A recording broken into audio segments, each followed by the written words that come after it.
Today we will go to one of the most popular card shops of Akihabara, full of sealed products, 5-figure singles, and nothing less but a dozen showcases full of PSA 10 graded cards.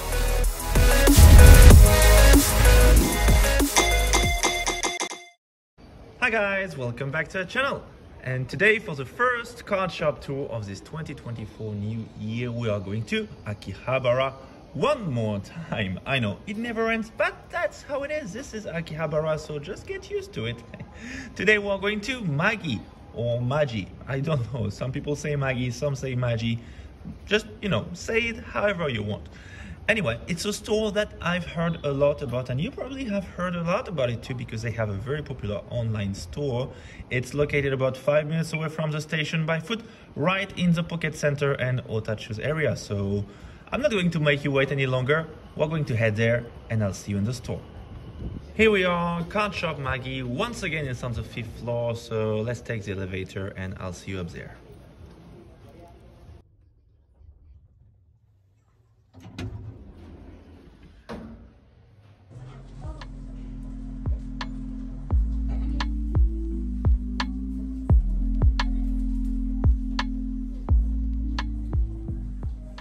Okay, so right when you enter, you get the new arrival showcase, and we can already have a very clear idea of what Magi has in stock. And without warning, the store is hitting you right in the face with its slab. 6 Ionos, 2 Moon Brilliants, as well as all the other Evolutions VMAX from EV Heroes, a bunch of Ericas from all eras, 2 Pikachu Master Ball Reverse, 5 Lillian Clefairy, and of course, all PSA 10 because, as you'll see, unless extremely valuable exception, there is no room for anything else than PSA 10 in Magi.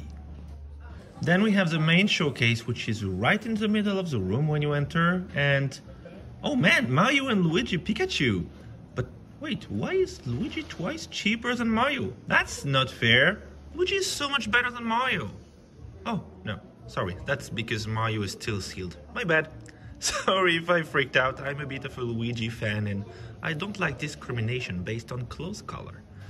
Moving forward, we have 4 of the Poncho Pikachu promos, all PSA 10 of course. Am I wrong, or they are only missing the Charizard Poncho? As far as I remember, there is only 3 sets of full art Poncho Pikachu, isn't it? Anyway, you can see that for the non-graded cards, Magi is putting stickers on the card that represent their condition.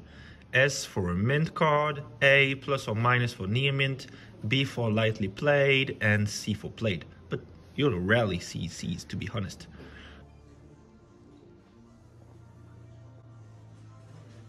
Are you kidding me? 3 full of lilies? From $5,000 all the way to $12,000. Wow. And now we have the Alolan Friends for $3,000 it seems. This is cheaper than the one we saw at Cardon, if I remember correctly. This store is definitely at another level. And now we have the Rayquaza VMAX Black Label from Blue Sky Stream. A monster of a card, almost exactly $10,000. I'd rather not look at it, I want it so bad. Down here we have more slabs with, for example, here, the Metal Charizard from the Celebration UPC. In a PSA 10 again. Rare enough to be mentioned in his case, because the metal cards are a nightmare to get graded a 10. And next to him, one of the few cards in store not to be a 10, the Crystal Lugia, PSA 8.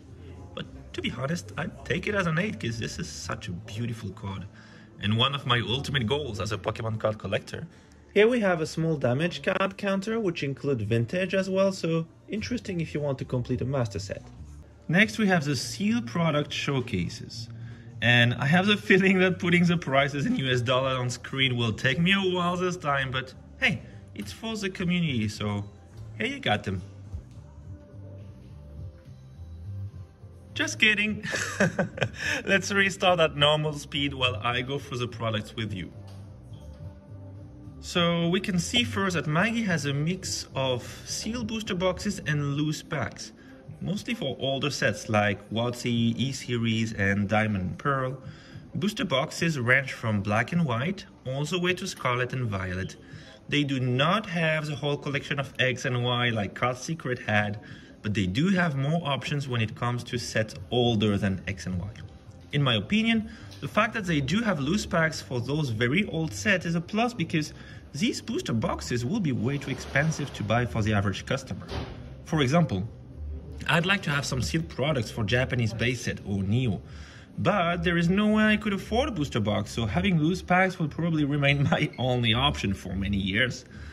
We can see a lot of very sought after packs like Best of X and Y, Diamond and Pearl. Again, the list and price will be displayed on screen, so feel free to pause the video if you want to look at all of them. Now we're looking at a lot of Scarlet and Violet and Sword and Shield era booster boxes. Moving down, we have some Sun and Moon with Double Blaze, Altered Genesis of Fairy Rise.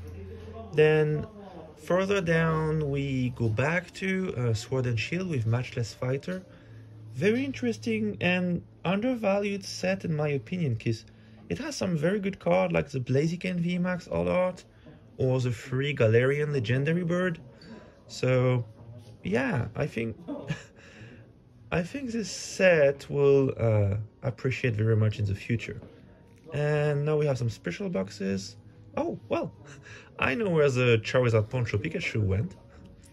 And on the bottom rack, we have, for example, a sealed Misty's deck, rare enough in Japan to be mentioned.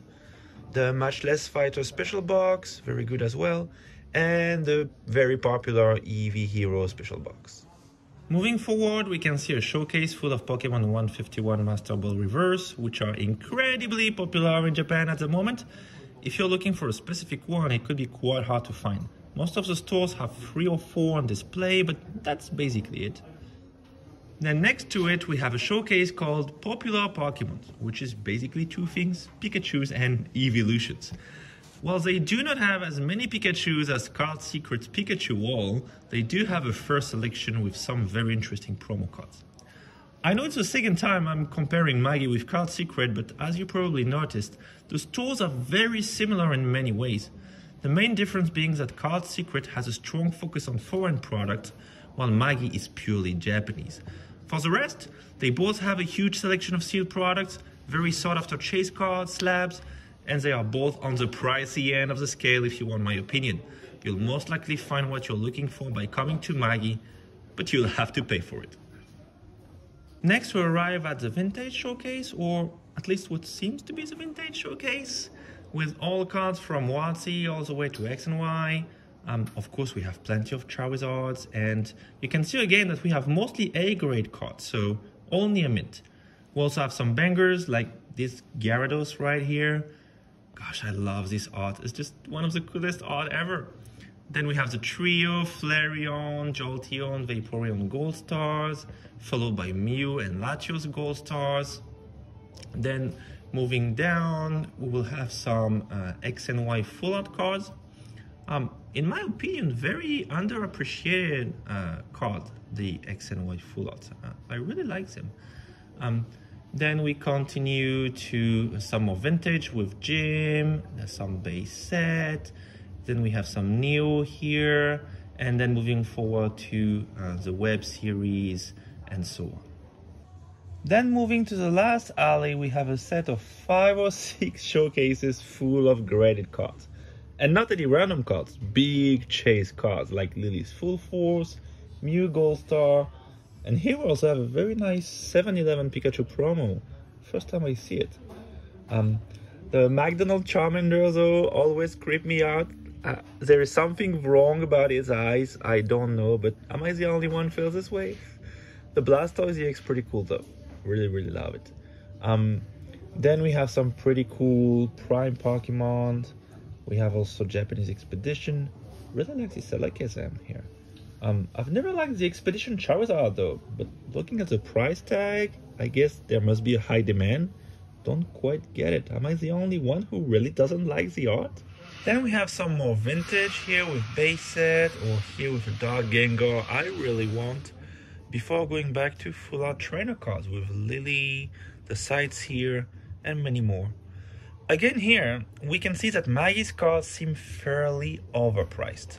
The sites here, average price is anywhere between 130 and 150,000 yen, but here it is priced at 198,000 yen, which is about $300 more. Same thing with the Umbrella Erica with the same price tag, about $300 more expensive than the average market price. On average, the cards here are about 20% more expensive than the market price. And I think this is the reason why I didn't have a very positive experience with Magi the first time I came here some years ago. The singles price was way higher than I expected.